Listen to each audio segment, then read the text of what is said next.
Hey guys, DJ Big Ron here. This is a video response to Brian S. Red, the video he just posted in regards to a young man, it appears, that sent him an email in regards to whether if he's ready to be a DJ or not. Now, one thing I want to say right off the top is that I've been DJing for a long time, and DJing since the age of 14, and I was in an era between records, CDs, tapes, or no, records, tapes, CDs, and then now MP3. So I've seen a little bit of everything, and I know the work that goes into as far as getting the music and you know, going to mainstream every Friday or Thursday to get some of the newest music that's out. I remember those days, so I know where Brian's coming from as far as what it was back then, you know. And the best advice that I can give to you and to any other young DJ is to find somebody that you can shadow. Okay. Unfortunately, when I was younger, I couldn't find anybody to really shadow with. There was no internet back then, and I just wasn't comfortable hanging out with other DJs yet. You know, I don't know, I just, for some reason. But going to school dances is pretty much all I knew at the time, or teen functions, or whatever else you want to call it. And I said this before in a video, and I'm just gonna, you know, tell the story again. But I ruined a wedding because of my inexperience.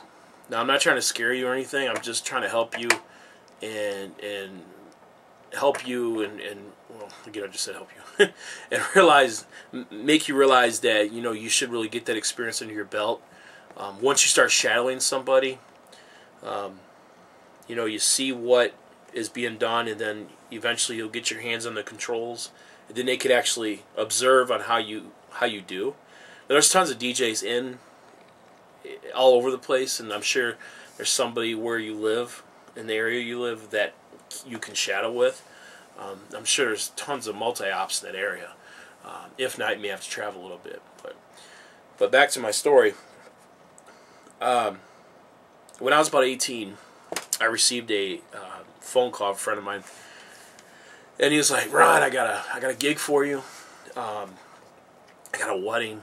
My manager's getting married, and they need a DJ, and you know, can you do it?" And I'm like, "Man, I don't know. You know, I never did a wedding or anything." And so I was like, "Okay, well, you know, I got this little case of tapes, and you know, I got a couple CDs, you know, some older stuff. Let's see what happens, you know."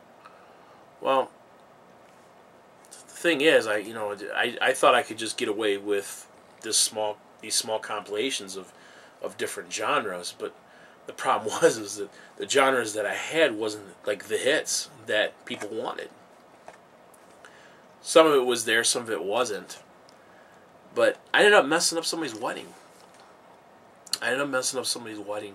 And they hired me because I was so damn cheap. And, you know, I didn't have the music they wanted. I didn't have the experience they wanted, evidently. I didn't have all these things that I needed to be a wedding DJ, you know. And I'm not talking about lighting or anything. I'm just talking about the actual experience, the microphone skills, everything, you know. And I look back now and I'm like, man, I can't believe how I was then compared to now. And I really learned a valuable lesson, but to this day it haunts me that I messed up somebody's wedding.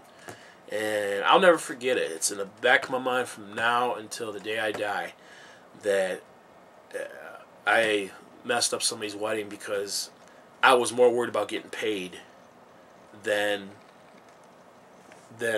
doing a good job for somebody and making somebody's day special. You know, birthday parties and stuff like that's one thing, but when you're dealing with a wedding, you know, you have your food. They'll remember. They'll have the cake and that they'll remember. They have the pictures they'll remember. And they'll remember the DJ that made the event that made the pictures. You know? And I think younger DJs really need to start thinking about that, you know? I mean, you're not going to be able to, you know, do a wedding and play electro the whole time. I mean, it's not going to happen. And I'm not bashing anybody or anything. I don't want anybody to put themselves in a position that I was in. Now things are a lot different now. You got downloading, you got, you know, internet. You can learn a lot, and that's the beautiful thing about YouTube is that you have all these resources out there to teach you something. But the thing is that experience and working live with somebody there's nothing better than that. And even to this day, I still shadow. One of these days, I got to shadow Brian. I never got a chance to Brian, so you better invite me one of these days. But you know, I've shadowed Adam Robb. I've worked with Jason because I want to see different things. I mean, it's learning all the time. But if you're kind of stuck on like 2 or 3 genres that you mostly play in the club, you got to venture out and learn different things. And you may find one genre that you're not the strongest at, but you'll have a general idea of what's going to work that dance floor. Creating a flow is what Brian was talking about is one of the most important things in a wedding. Okay, creating that flow from let's say I go like to like hey ya to what's his name? Got the name of the song. God. Hey ya to Blister Under the Sun. Sorry. And it just works because it has that kind of, you know, I don't know what it is, but it just works. So I'm going from like a rap genre into kind of like an alternative jump around kind of song. I don't know. But it works though, you know. So these are things that you're going to have to figure out what works with what. Okay? You got to read that dance floor. Now you may get all these requests from what I like to do is I like to go around and walk around table to table, which I've learned from other DJs, and because you can get a general idea of what they like for that night. But there's some songs in their request that's not going to work. Well, then where else can you put it? Oh, okay, well, maybe we can fit it in rest of the cocktail hour, or the dinner hour, you know. Those times where there's nothing really going on, but, you know, you could play some, you know, some medium kind of tunes.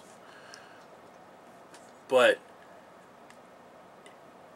I can't express how important it is to shadow somebody.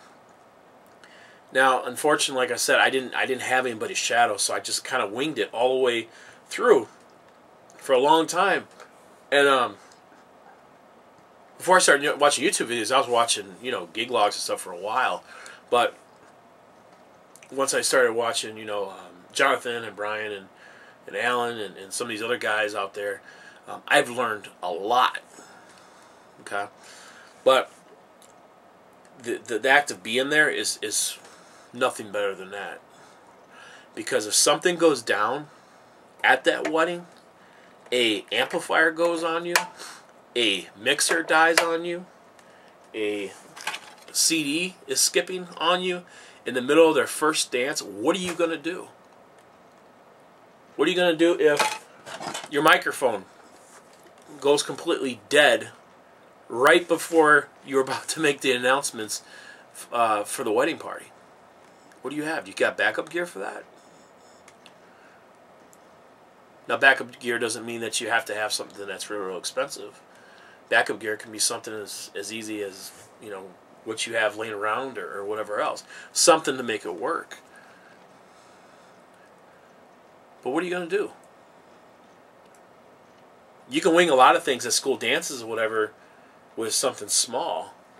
But when you're working with, you know, weddings and that, pressure's on. The pressure is very much on. You know, and the importance of working with clients as far as the one-on-one consultations is very important too. The paperwork, I'm trying to find where I have this. The event